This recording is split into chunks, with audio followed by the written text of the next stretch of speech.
স্কুললৈ যাওঁতে বাহে শুনা মাৰিলে প্ৰথম শুনা মাৰোঁতে মা বুলি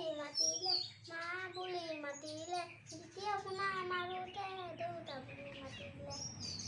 কিয়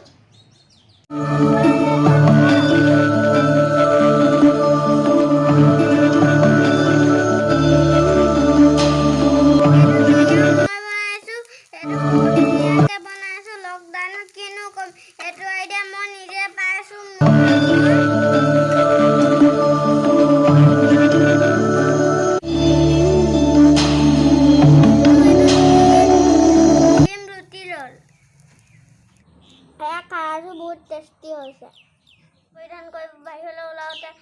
বহুত দূৰৰ পৰা মানুহৰ লগত কথা পাতিব আৰু আপোনালোকে হাত ধুব চেনিটাইজাৰ কৰিব মই শুনা পাইছত আগলৈ কি কৰিম চাব আৰু মোৰ চেনেলটো ভাল পাইছে যদি লাইক আৰু ছাবস্ক্ৰাইব কৰিহে যাব থেংক ইউ ফৰ ৱাচিং বাই বাই